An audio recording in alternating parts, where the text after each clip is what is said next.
Assalamualaikum warahmatullahi wabarakatuh. Alhamdulillahilladzi ahyana ba'da ma amatana wa ilaihin nusyur. Nashhadu an la ilaha illallah wa nashhadu anna Muhammadan abduhu wa rasuluhu la nabiyya wa la rasula ba'da.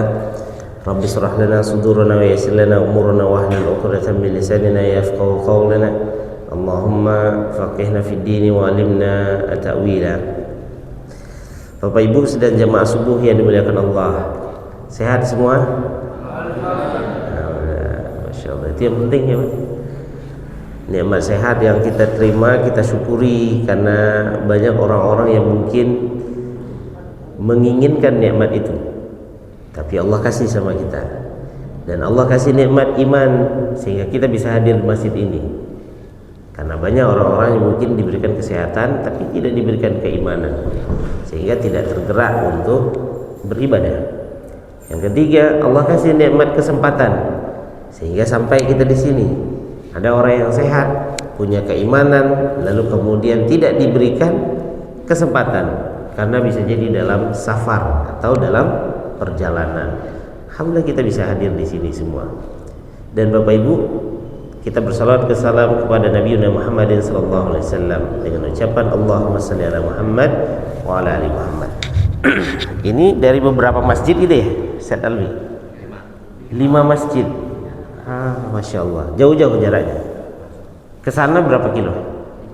5 kilo. Ke sana 5 kilo aja. Dikumpulkan jadi satu sekali sebulan sama-sama. Sekali seminggu. Oh, masjidnya ganti-ganti. Jadi habis subuh kita berangkat ke sana. Habis subuh berangkat. Berarti ini bakalan ada yang akan datang juga ya? Banyak akan datang. Ya udah, kita tunggu dulu deh. Ngopi dulu kita gitu. Nanti kita selesai ngaji mereka datang gitu kan. Baik. Bapak Ibu, saya diminta oleh Ustadz Alwi kemarin itu. Terus saya tanya, Ustadz Alwi itu jauh banget dari tempat saya. Kata Sa'awi, memang biasanya dari daerah Pekanbaru itu saya berangkatnya setengah jam sebelumnya. Saya perkirakan tadi itu memang lebih kurang 45 menit dari tempat tinggal saya ke sini. Alhamdulillahnya sampai pas mau iqomah sholat subuh. Nah, terkait dengan syukur tadi yang kita baca, maka tadi saya baca muqaddimahnya dengan apa? Alhamdulillahilladzi ahyana ba'da ma amatana wa ilaihin nusyur. Kenapa begitu? Karena syukur ini kan menjadi satu patokan untuk dimudahkannya banyak hal, di antaranya kemudahan rezeki. Contohnya dalam ayat bunyinya apa? La in syakartum la azidannakum. Kalau kamu syukur aku tambah gitu. Tapi seperti apa sih bentuk rasa syukur kita itu? Nah, biasanya kesyukuran orang itu akan munculnya disebabkan karena faktor yang disebut dengan dia dapetin rezeki. Manusiawinya kita menyampaikan, berpikir bahwasanya yang disebut dengan rezeki itu adalah dalam bentuk materi, dalam bentuk sesuatu pencapaian duniawi. Contoh, keterima pekerjaan di pekerjaan yang bagus, dapat beli lahan, hasil panen melimpah, dan seterusnya. Padahal kalau seandainya kita lihat itu mah kecil, tapi rasa syukur kita itu kan biasanya kita luapkan ketika dapetin sesuatu itu. Pak, nanti habis maghrib datang ke rumah saya ya, kita syukuran nih. Syukuran kenapa? Anak saya keterima kuliah gitu ya. Nanti kita syukuran ya, kita kenapa tuh? Anak saya keterima jadi tentara gitu. Ustadz, ini ada satu untuk pembangunan masjid, doakan untuk ini. Kenapa itu? Karena hasil panen saya melimpah hari ini. Dan biasanya kan begitu. Nah, sebetulnya kita punya satu nikmat di mana nikmat itu tidak kita minta dan tidak kita doakan secara spesifik, tapi diberikan oleh Allah kepada kita cuma-cuma, tapi tidak diberikan kepada Nabi dan Rasul. Apakah dia? Nah, ini bisa oleng kapal kita nih Pak. Berat ke kiri semuanya kan, sebelah kanan Pak. Nah, apa itu nikmat yang Allah kasih kepada kita cuma-cuma, tapi tidak dikasih kepada Nabi dan Rasul? Di antara 3 Nabi yang bisa kita bahas sekarang. Apa coba Pak? Ibu-ibu ngantuk? Apa kira-kira coba? Apa nikmat yang diberikan Allah kepada kita cuma-cuma, kita yang hadir dalam masjid ini? Rata-rata orang Islam di akhir zaman kita ini diberikan cuma-cuma, tidak diberikan kepada Nabi dan Rasul. Padahal Nabi dan Rasul nangis itu, bahkan termaktub dalam Al-Quran doanya untuk dapetin yang disebut dengan nikmat ini. Apa itu? Ada yang tahu? Ada hadiahnya dari pengurus masjid? Apa? Menjadi umat Rasulullah. Itu takdir. Apa dia? Namanya hidayah Islam. Apa itu? Keyakinan bahwasanya kita memeluk Islam itu, bahwasanya Allah itu adalah Tuhan kita. Dan itu hampir kita tidak minta, tapi Allah kasih sama kita. Tidak Allah kasih kepada Nabi dan Rasul. Meskipun Nabi dan Rasul itu juga minta, tapi enggak Allah kasih. Kita lihat satu. Kenal Nabi Ibrahim alaihissalam? Ibu kenal Nabi Ibrahim alaihissalam? Nah, kenal di mana Bu? Kenal namanya. Tahu namanya. Sauli ini boleh dibuka nggak satu ini Sauli? Agak apa saya? Biar imbang pandangan saya gitu. Nggak ada orang nggak apa-apa. Nah, ada orang nggak apa-apa. Ada orang. Ayo buka aja nggak apa-apa. Nah, terus aja. Kayak berat sebelah gitu kalau nggak sama gitu kan. Kecuali ibu-ibu di tengah-tengah saya. Buka betul aja saya. Nah, apa itu? Nabi Ibrahim alaihissalam punya seorang ayah yang berprofesi sebagai pembuat patung, namanya Azar. Patung yang dibuat ini bukan hanya untuk dijual, bukan hanya untuk pajangan dan segala macam, tapi lebih daripada itu. Apa gunanya patung yang dibuat oleh Azar ini? Yaitu dijadikan sebagai Tuhan, dipersembah oleh umatnya pada saat itu. Lalu anaknya Ibrahim alaihissalam dapat risalah dari Allah untuk mendakwahkan bahwasanya tidak ada Tuhan kecuali Allah. Tentu dia ngomong sama bapaknya, Pak, aku disuruh Allah ini untuk menyembah Allah. Dialog terjadi, tapi enggak juga dapat hidayah. Lalu kemudian setelah itu mungkin sudah terjadi perdebatan keras gitu ya. Enggak juga bapaknya melunak, enggak juga bapaknya sadar. Sampai akhirnya yang terjadi apa yang terjadi? Diambillah kapak oleh Nabi Ibrahim alaihissalam. Dikapak semua berhala-berhala itu, yang kecil-kecil, yang menengah dan segala macam, kapak semuanya. Lalu kemudian apa yang terjadi? Yang terakhirnya baru ditaruh di leher yang paling besar. Nah, kalau kita di kampusnya Ustaz Alwi sudah main kapak-kapak juga dia. Tahu Bapak Ibu? Di kampusnya Ustaz Alwi ini ternyata main kapak mengkapak kepala itu bukan sekarang juga terjadi gitu ya. Tapi sudah terjadi sejak namanya Nabi Ibrahim alaihissalam. Lalu kemudian ditanyakan, siapa yang melakukan ini wahai Ibrahim? Mana saya tahu, coba tanya aja tuh sama yang paling besar tuh. Toh ternyata barang buktinya ada sama dia, gitu kan? Tanya deh.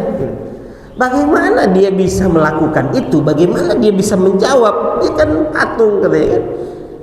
Gak mungkin itu. Nah, kalau nggak mungkin kayak gitu, boro-boro untuk menghancurkan kawannya, mengambil kapak yang ada di lehernya aja. Nah, kalau kemarin kan bisa ditangkis-tangkis, menangkis yang di dia aja nggak bisa dia. Apalagi memberikan manfaat atau mudarat, nggak bisa. Terus kenapa kalian sembah gitu? Apakah dengan logika seperti itu bapaknya raja apa namanya yang hidup pada Nabi Ibrahim? Namrud. Apakah Namrud itu sadar? Tidak. Apa yang terjadi? Yang terjadi adalah ya udah kumpulkan semua kayu bakar, ambil Ibrahim, bakar Ibrahim. Ternyata enggak juga. Berbagai macam daya upaya dilakukan oleh Nabi Ibrahim untuk bisa menyadarkan dan memintakan kepada Allah bahwasanya kasih hidayah sama ayah saya, ternyata tidak dikasih. Sekarang kita lihat, kenapa tadi saya bilang nikmat ini dikasih kepada kita cuma-cuma, tapi tidak dikasih kepada Nabi. Siapa Nabi di antaranya? Nabi Ibrahim. Coba kita lihat garis keturunan kita ke atas, bapak kita, kakek kita, kayak nggak ada yang tidak dapat hidayah.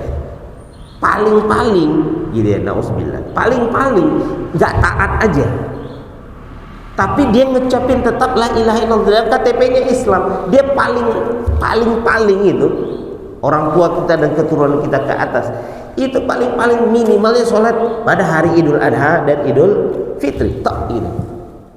Tapi kunci surga itu udah dipegang.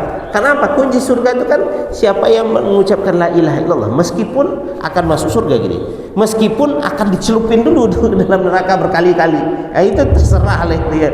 Tapi kan dia tetap bisa masuk karena dia mendapatkan pernah taat, pernah mengakui itu. Kita adakah selaku anak nih ya, selaku anak, adakah kita mendoakan secara khusus, ya Allah kasih hidayah mak bapak kita? Mungkin mak bapak kita sudah duluan gitu ya, anak-anak kita lah, gak ada rasanya. Tapi nikmat itu dititipkan kepada ayah, ibu, dan keturunan kita ke atas. Kedua, Nabi Nuh alaihissalam. Apa yang terjadi dengan Nabi Nuh? Nabi Nuh itu disuruh oleh Allah bikin kapal besar di sebuah padang yang begitu besar. Nggak mungkin lah ini di padang ini akan terjadi banjir besar, akan terjadi tsunami dan segala macamnya. Nggak mungkin nih kata orang-orang di situ. Sampai Nabi Nuh pun juga dianggap gila kan pada saat itu. Bahkan yang lebih parahnya lagi, Nabi Nuh dianggap aneh dan gila oleh anak kandungnya sendiri. Ketika Allah menyuruh bahwasanya Nuh bikin kapal, lalu dibikin oleh Nuh, ngapain Nuh bikin kapal kayak itu? Hujan nggak ada dan segala macam. Dan kemudian apa yang terjadi? Beneran adanya banjir besar itu terjadi sehingga menenggelamkan semua daratan yang ada. Maka di dalam sejarahnya itu, meskipun kita juga tidak menemukan secara valid kapal Nabi Nuh itu didamparkan ribuan kilometer entah berantah di mana tempatnya, ada yang bilang di Turki dan segala macam, tapi kan ini nggak bisa divalidasi tentang di mana kapal itu. Lalu kemudian pada saat itu, apakah Nabi Nuh alaihissalam tidak mengajak anaknya? Siapa nama anaknya? Nah, Bapak Ibu kenal? Siapa namanya? Kan'an. Ya, nama anaknya Kan'an. Apakah Nabi Nuh tidak ngajak? Ngajak. Apakah Nabi Nuh tidak berdialog? Berdialog. Apakah Nabi Nuh tidak marahin anaknya? Marahin anaknya. Bahkan saking sayangnya ketika banjir itu sudah terjadi dan kemudian kapal itu sudah berlayar dan dilihat oleh Nuh tidak ada anaknya, lalu kemudian pada saat itu dilihat anaknya sudah tenggelam. Pada saat itu Nabi Nuh bilang, ya Allah tolong ampuni anakku, tolong selamatkan anakku. Apa teguran Allah? Sesungguhnya itu dia bukan ahlimu lagi, wahai Nuh alaihissalam. Itu termaktub dalam Al-Quran. Siapa dia? Nabi Allah. Dia dapetin, Nabi Nuh dapetin wahyu dari Allah. Ketika itu berarti Nabi Nuh ini merupakan orang yang mungkin lebih dekat kepada Allah dibandingkan manusia-manusia pada saat itu akan sampai sekarang ini. Lalu kemudian apa yang terjadi dengan kita? Kita lihat kepada keturunan kita ke bawah, anak cucu mungkin bagi sebagian kita, anak cucu kita, hampir tidak ada yang kita mintakan secara khusus hidayah Islam itu turun ke dalam anak cucu kita, tapi Allah kasih. Apa buktinya? Anak ketika disuruh sekolah ke sekolah Islam dia mau, anak disuruh ngaji dia mau, anak disuruh menghafal Quran dia mau, anak disuruh sholat ke masjid dia mau. Tidak ada apa-apa paksaan, meskipun mungkin tingkat kemauannya itu yang masih tidak terlalu taat gitu. Tapi kan dia dapatin hidayah Islam itu. Kunci yang tadi itu dia dapat. Nah, lalu kemudian inilah yang saya sebut tadi itu, ada satu nikmat hidayah Islam itu yang diberikan cuma-cuma kepada kita, tapi tidak diberikan kepada Nabi Nuh, meskipun Nabi Nuh mintanya luar biasa sama Allah. Dua. Ketiga, siapa orang yang paling dicintai Allah? Nabi Muhammad SAW, sehingga beliau digelari dengan Habibullah. Ini bapak ibu pada ngantuk semua atau bagaimana?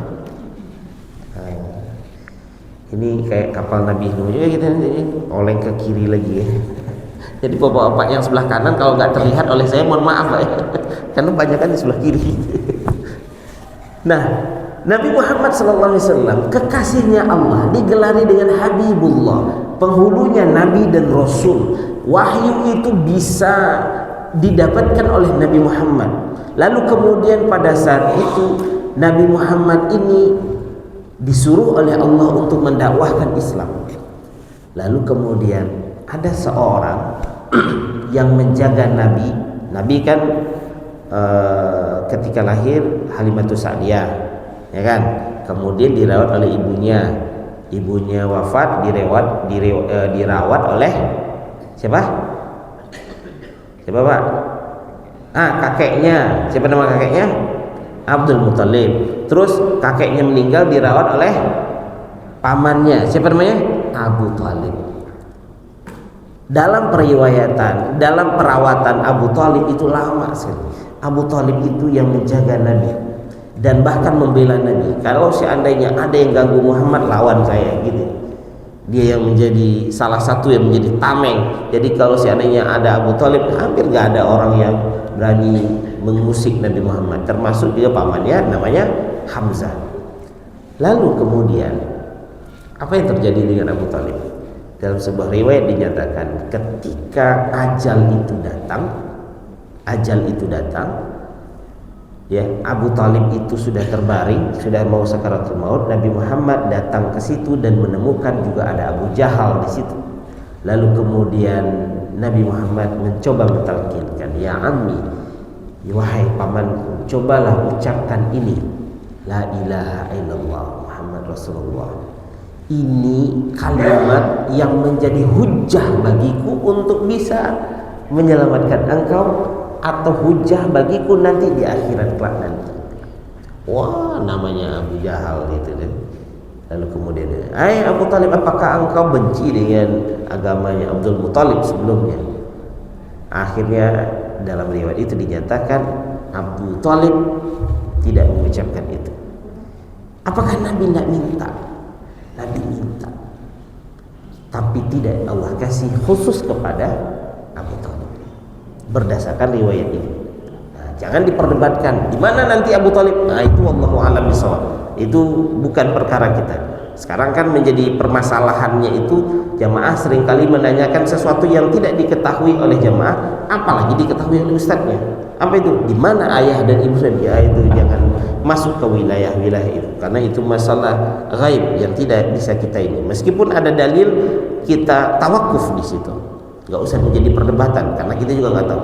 Yang menjadi permasalahan hari ini adalah kita sibuk mengurusi di mana surga apa neraka untuk orang lain, tapi kita lupa apakah kita di neraka ataupun di surga. Nah, ini yang perlu kita waspadai dulu di awal. Nah, maka wajar rasanya Allah Subhanahu wa taala mengulang puluhan kali dalam surat Ar-Rahman satu ayat yang berbunyi apa? Fa bi ayyi ala'i rabbikuma tukadziban. Nikmat yang mana lagi yang kau dustakan? Ya kan? Toh ternyata aku kasih nikmat kepadamu cuma-cuma, tidak engkau minta, bahkan terpikirkan pun olehmu tidak. Dan nikmat yang aku kasih sama engkau itu tidak aku kasih kepada hambaku yang aku sayangi, Habibi, ya. Meskipun mereka itu meminta dengan sungguh luar biasa, mereka meminta, tidak aku kasih. Maka muncul dalam ayat itu asbabun nuzul daripada ini, innaka la tahdi man ahbabta walakin Allah yahdi man yasha. Sesungguhnya wahai Muhammad, engkau tidak punya hak untuk memberikan petunjuk kepada orang lain. Tidak ada hak prerogatif diberikan oleh Allah kepada siapapun, termasuk Nabi Muhammad. Walakinnallaha yahdi man yasha. Akan tetapi hidayah itu Allah yang punya kehendak.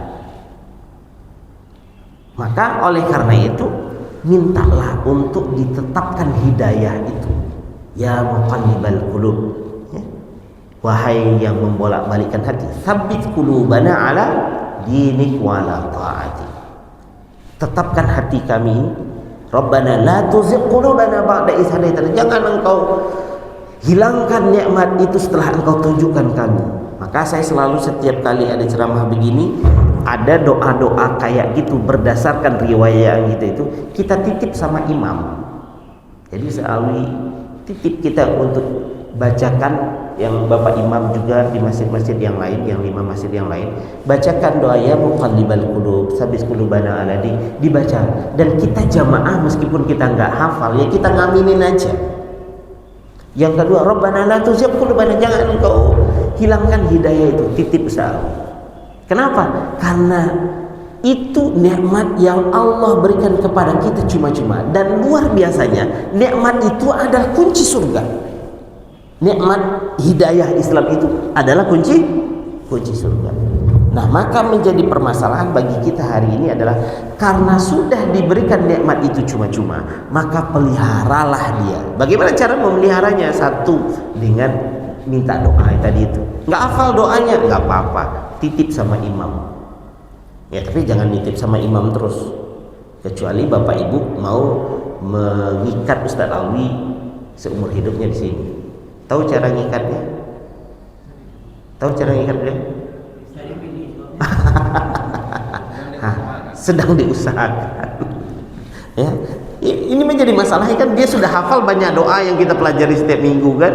Setiap Ahad pagi kita belajar doa. Setelah itu dibawa oleh orang lain, capek lagi kita jadinya kan. Tapi mau bantu nggak sini? Nah, yang kemarin itu gimana? Kayak jadi.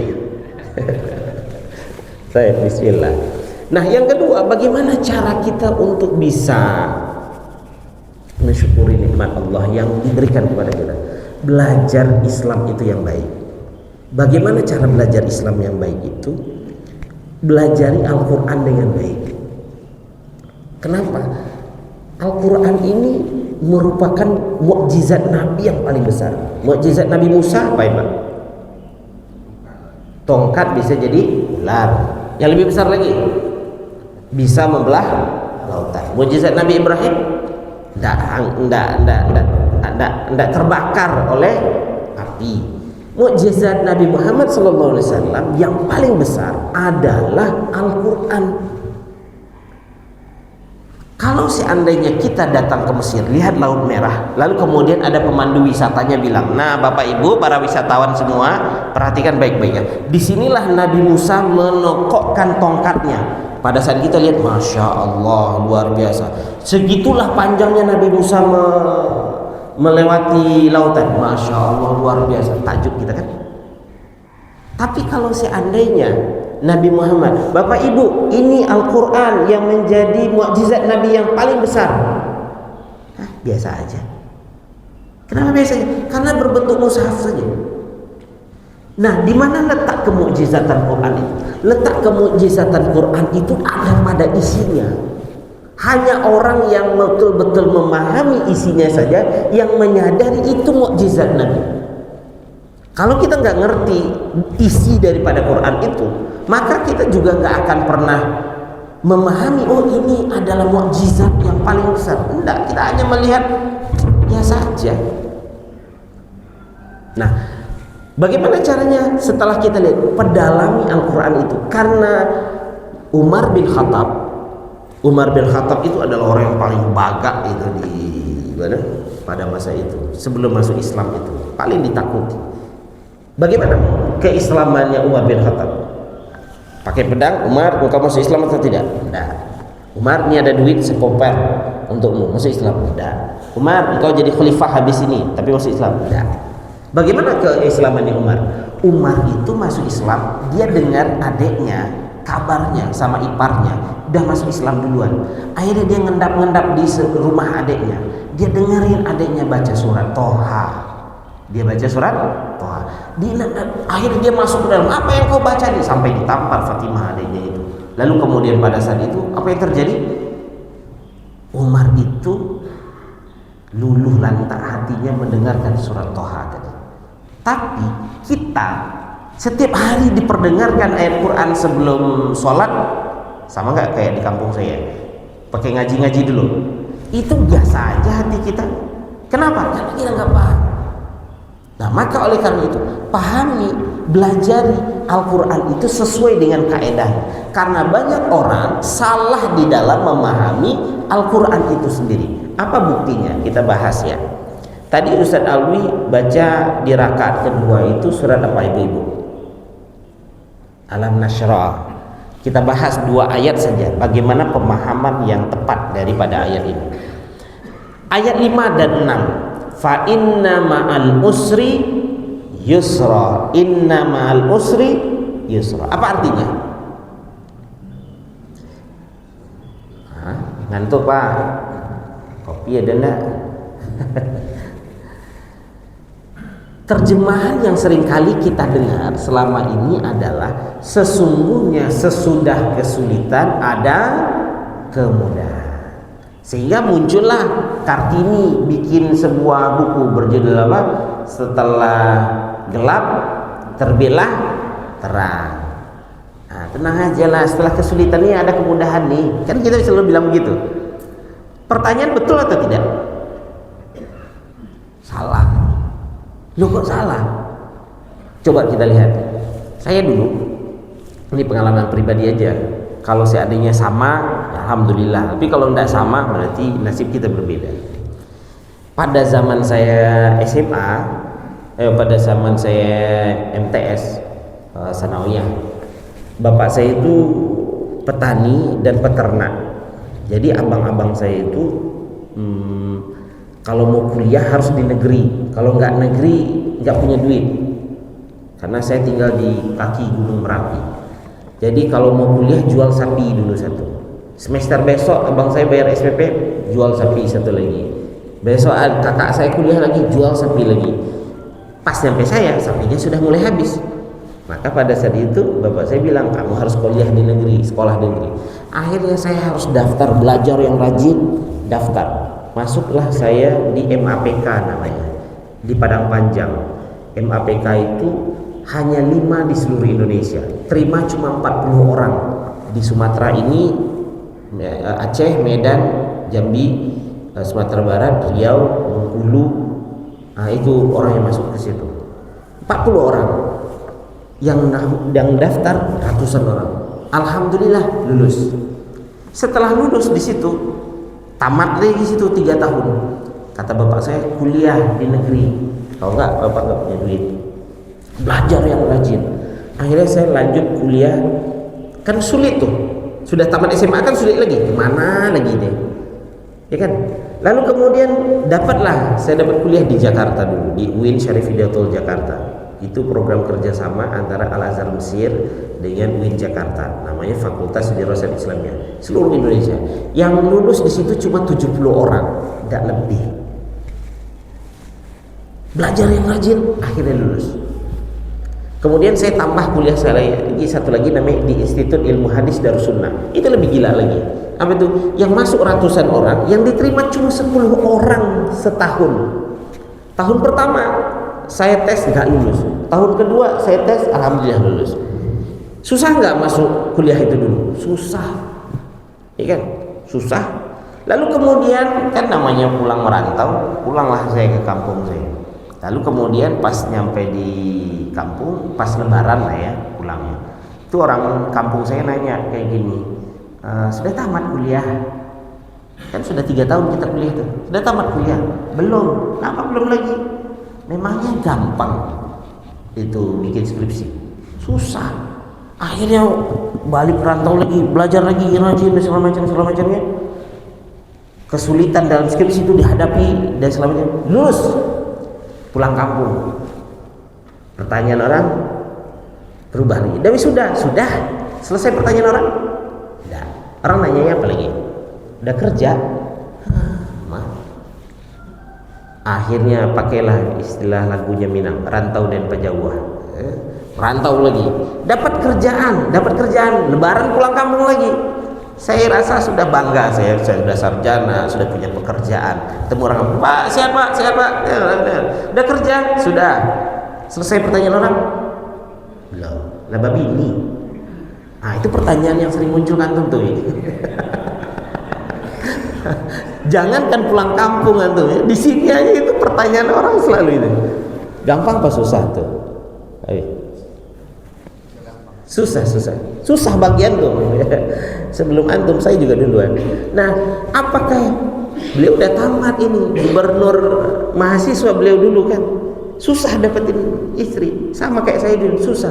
Tapi ada satu orang yang lagi ngigau sampai hari ini masih belum sadar kayaknya, milih saya, akhirnya dapatlah istri. Nah itu yang paling belakang tuh. Mudah-mudahan tidak sadar beliau ya. Kalau sadar beliau kacau ini. Akhirnya menikah. Pengangguran tuh, saya nikah waktu itu pengangguran, tidak punya pekerjaan sama sekali, beraninya lamar anak gadis orang. Ya, jampi-jampinya kencang memang. Maka kalau cinta ditolak, kalau kita dulu kapak bertindak, itu yang angkatannya Al-Ustaz. Kalau kita dulu kan cinta bertolak, dukun bertindak. Kalau kita dulu kan gitu ya. Nah akhirnya dapat menikah. Setelah menikah, bangga pulang kampung lebaran gitu. Lalu kemudian udah nikah, sudah kerja, sudah apa bang? Selesai nggak pertanyaan orang? Udah punya anak? Gampang dapetin anak. Kalau seandainya gampang dapetin anak, nggak akan mungkin ada di rumah sakit itu bayi tabung, nggak akan mungkin ada. Akhirnya berobat sana sini, dapat anak, pulang kampung, lalu kemudian masih tinggal sama mertua. Beli rumah lagi, lalu kemudian pulang kampung. Pertanyaannya berganti lagi. Apa pertanyaannya? Masih pakai travel. Aduh, semua kan selesai. Sudah punya selesai semua. Nanti pertanyaannya adalah anak sudah kuliah, anak sudah menantu. Memang gampang cari menantu? Susah. Saya ketemu dengan orang usia 38 tahun belum nikah juga. Kenapa? Susah gitu. Setelah dapat menantu, udah punya cucu, udah segala macam. Ternyata dengan kisah yang saya bilang tadi itu, tidak ada yang namanya mudah itu sesudah sulit gitu ya. Dulu sulitnya masuk sekolah, udah dapat sekolah, sulitnya tamat, sudah tamat selesai sulit itu cari kerja, dapat kerja itu cari bini dan seterusnya. Tidak ada yang namanya mudah sesudah sulit itu ternyata. Apakah Bapak Ibu mengalami hal yang sama? Contoh yang kedua, berarti penerjemahan tadi keliru dong ya. Tidak ada sulit sesudah tidak ada mudah sesudah sulit ternyata. Contoh yang kedua, usia saya sekarang baru 24 tahun. Saya kalau dilihat pakai kamera depan, kalau kamera belakang ya 42 usia saya gitu kan. Kan kameranya ada dua gitu kan. Kalau usianya 42, ini Ustaz Awi nggak ngalamin masih. Jajan itu susah. Seragam sekolah itu cuma satu, ya kan? Susah dulu. Untuk minum teh manis aja dulu waktu saya kecil itu berharap ada tamu ke rumah saya. Ya Allah, mudah-mudahan hari ini ada tamu. Kenapa harus ada tamu? Karena kalau ada tamu, ibu saya baru bikin teh manis. Lalu kemudian ibu saya menyisihkan sedikit demi sedikit untuk saya. Iya kan? Teh manis. Alhamdulillah ya Allah. Iya kan? Lalu kemudian makan daging kambing. Kapan bisa makan daging kambing coba Bapak Ibu? Pada zaman saya lah, usia saya. Hanya pada saat orang nikah, pada saat orang akikah. Maka apa doa kita waktu kecil dulu? Ya Allah, bulan ini mudah-mudahan ada yang nikah, habis itu dia punya anak cepat, biar dia akikah, gitu kan? Makanya kalau ada pesta itu saya selalu nangis untuk ikut ibu saya dulu. Kenapa? Pengen makan enak, nggak bisa pengen makan daging gulai kambing gitu kan. Lalu kemudian setelah itu, ya kan susah tuh. Kenapa? Nggak bisa boro-boro untuk makan di restoran. Jajan sehari-hari aja susah dulunya. Saking susahnya hidup saya dulu. Saya paling suka puasa Senin Kemis. Tahu maksud puasa Senin Kemis saya waktu kecil? Apa itu? Sahurnya hari Senin, buka puasanya hari Kamis. Kenapa? Nggak ada duit lagi. Saking susahnya hidup dulu. Hari ini kalau Bapak Ibu hadapkan ke saya di sini teh manis, saya akan milih air putih. Ya.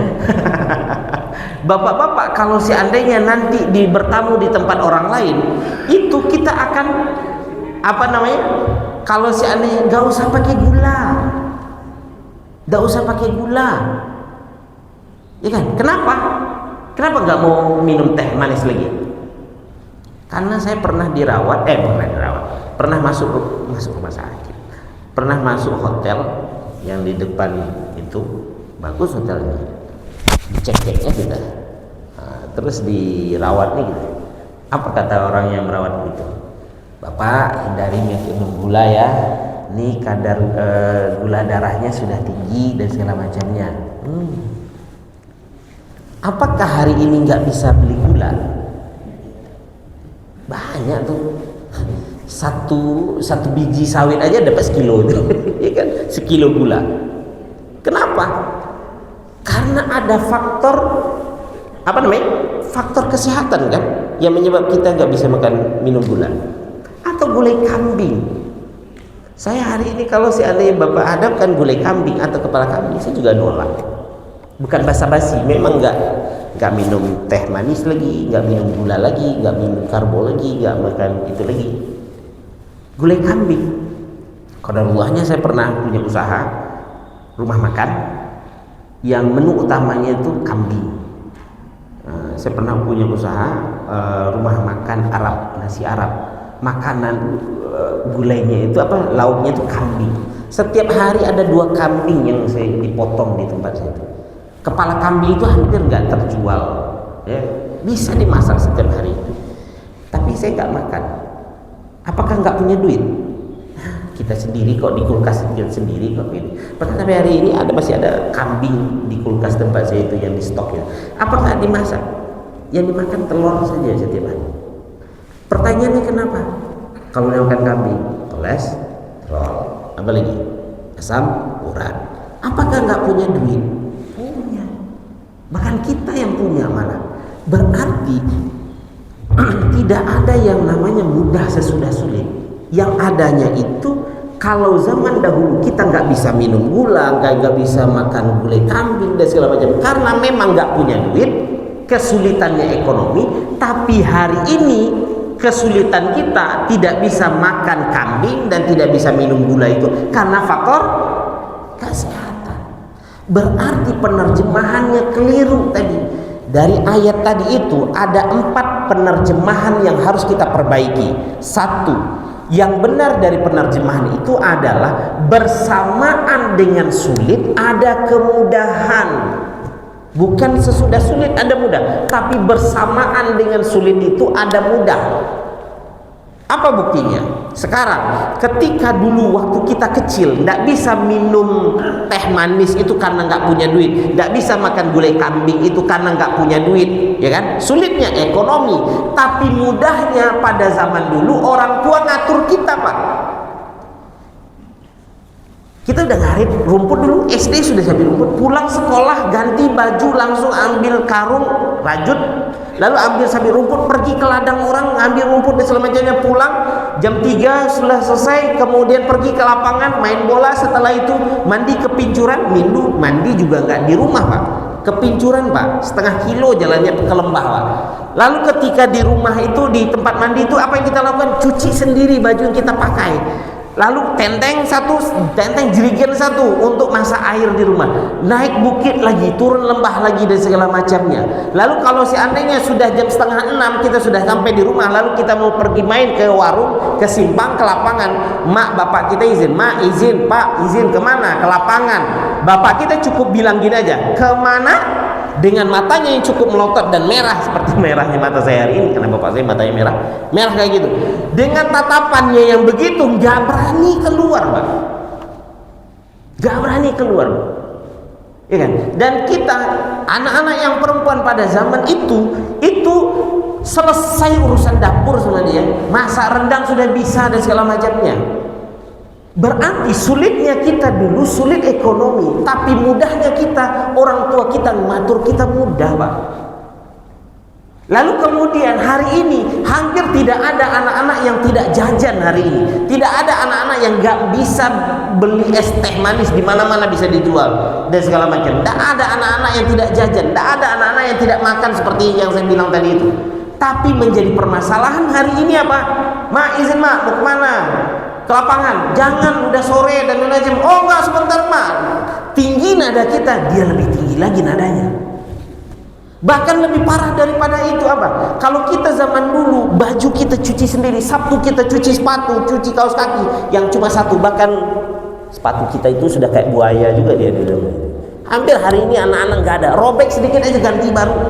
Tapi menjadi permasalahannya, anak-anak kita itu mandi di rumah, di dapur, nyuci di dapur, ada satu kotak yang buka bajunya, dia masukkan ke dalam kotak, dia pencet lalu langsung keluar kering. Boro-boro bersih, langsung kering. Gak mau. Ya kan? Kalau pagi bangun, sholat subuh lagi, harus perang dunia ketiga dulu seperti Iran Amerika gitu kan, antara emak sama anaknya. Kalau kita dulu kalau pagi itu apa yang menyebabkan kita bangun pagi dulu, coba Bapak Ibu?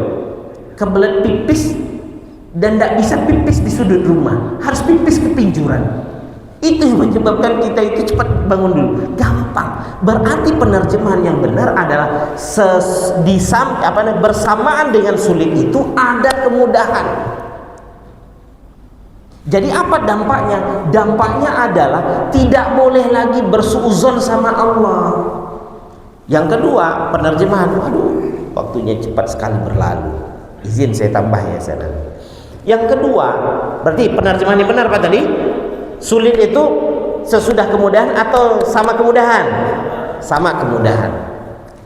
Yang kedua, bahasa sulit dan mudah dalam bahasa Arab ada dua. Yang satu usrun, yang kedua sa'bun. Mudah ada dua juga. Yusrun, maka nama orang ada yusro, yusrin. Yusrun dan sahlun, dua-duanya berbeda. Kalau Allah menggunakan bahasa usrun dan yusrun, artinya siapa saja mengalami sulit dan siapa saja mengalami gampang. Beda dengan kata yang kedua, sa'bun dengan sahlun. Kalau Allah menggunakan bahasa sa'bun dan sahlun, artinya saya sulit, Bapak Ibu belum tentu sulit. Tapi apa kosakata yang Allah gunakan? Allah menggunakan fa inna ma'al usri yusro, yang artinya sesungguhnya, wahai hambaku dengerin ya, sesungguhnya bersamaan dengan sulit yang tidak hanya kepada kamu saja, tapi kepada siapa saja di dunia ini tanpa terkecuali, yang membedakannya kadar sulit dan bentuk sulitnya. Kalau sulit yang aku kasih sama kamu adalah ekonomi, ya, mudahnya bagi kamu ngatur anak. Bagi orang-orang lain mudah ekonomi bagi dia, tapi sulitnya bagi dia ngatur anak. Maka kita banyak menemukan orang yang hidupnya ekonominya pas-pasan, anaknya pada sarjana semua. Tapi banyak kita menemukan orang kaya luar biasa, pendidikan anaknya malah berantakan. Ini kan imbang. Ternyata kalau seandainya kita pahami selama ini bahwasanya sulit ya gampang, maka selalu kita bilang kita udah taat, udah sholat, udah ngaji, tapi setiap doa kita selalu bilang, ya Allah, kenapa aku terus yang Engkau uji ya Allah? Kemarin habis ini, sekarang ini lagi ya Allah, kenapa aku terus ya Allah? Tetangga udah beli mobil baru dia ya Allah. Muncul suuzon sama Allah. Kenapa? Karena pandangan kita Allah cuma ngasih ujian itu kepada kita tok gitu. Pada orang lain nggak Allah kasih. Padahal jika kita buka kepala kita masing-masing, nggak akan mau kita jadi orang lain. Karena yang menjadi permasalahan adalah kita itu atau kawan-kawan kita itu mampu menyembunyikan kesulitan dia, Pak. Ada yang tidak punya masalah hari ini? Aman, bisa kantong aman, tapi berdebar tentu. Ini aman, tapi kantong aman, bermasalah. Dan tidak ada yang tidak memiliki kesulitan. Jadi penerjemahan yang benar tadi itu memiliki konsekuensi pemahaman bahwasanya Allah kasih sulit kepada siapa saja tanpa terkecuali. Bedanya apa, Pak? Bentuk dan kadar. Jadi nggak perlu lagi ada hasad sama orang lain.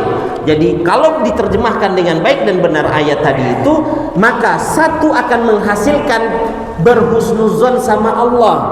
Engkau kasih aku kesulitannya ini ya Allah, pasti engkau berikan kemudahan yang lain. Yang kedua, engkau kasih aku kesulitan ini ya Allah, orang lain juga engkau kasih. Yang bedanya orang lain itu berbeda kesulitannya dengan aku. Yang ketiga yang harus kita benahi, kalau seandainya dalam bahasa Arab itu, ini yang disebut dengan kemukjizatannya Quran itu, kalau dia pakai alif dan lam artinya satu, Pak. Kalau dia tidak pakai alif dan lam maka artinya banyak, Pak. Tanpa batas, unlimited kalau bahasa anak muda sekarang. Sulitnya itu satu, mudahnya itu banyak. Dari mana Ustaz bilang kayak gitu, Ustaz? Ini dia. Kalau kata itu pakai alif lam artinya satu, maka kita lihat fa inna ma'al usri. Al usri pakai alif lam. Ketika Allah menyebutkan kata sulit, Allah kunci pakai alif lam yang artinya satu, sempit.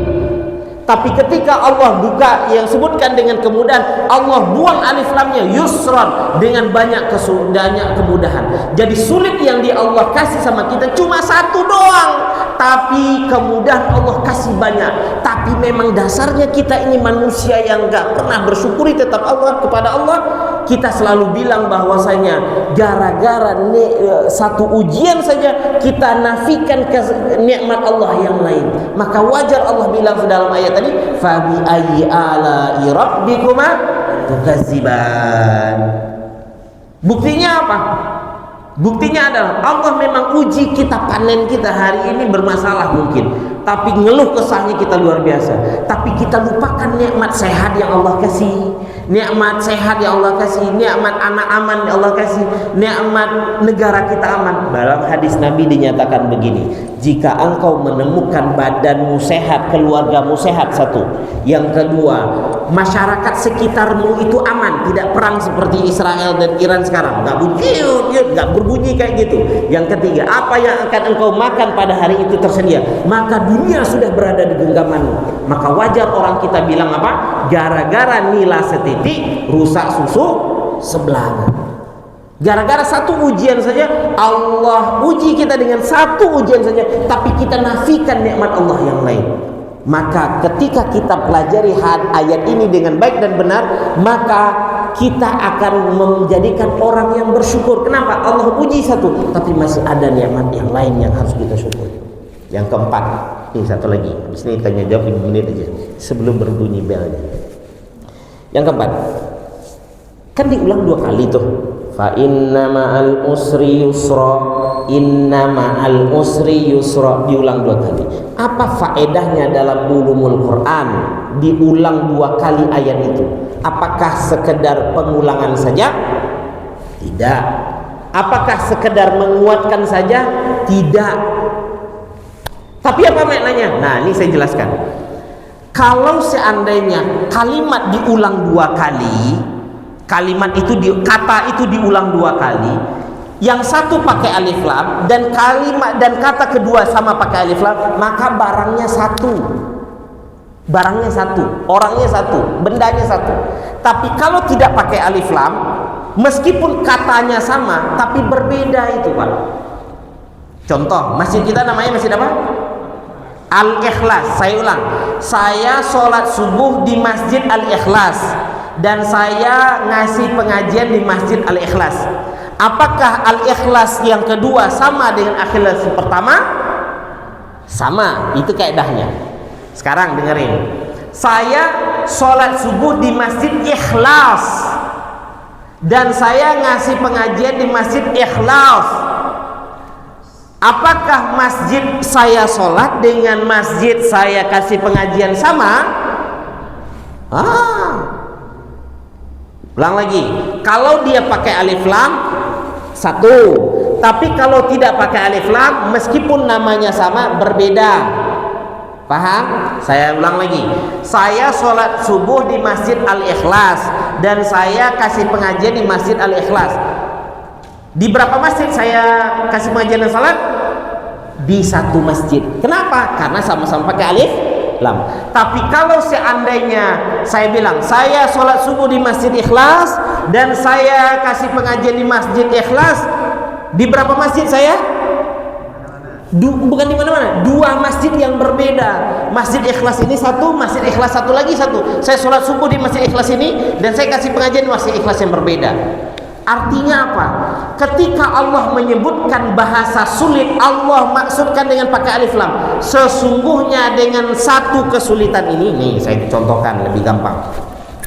Sesungguhnya dengan satu kesulitan ini ada kemudahan bersamaan dia. Nih kemudahan. Yang kedua, bersamaan dengan sulit yang tadi, aku kasih ada satu onggok kemudahan yang kedua. Jadi sulitnya yang Allah kasih berapa? Satu. Mudah yang Allah kasih berapa? Dua.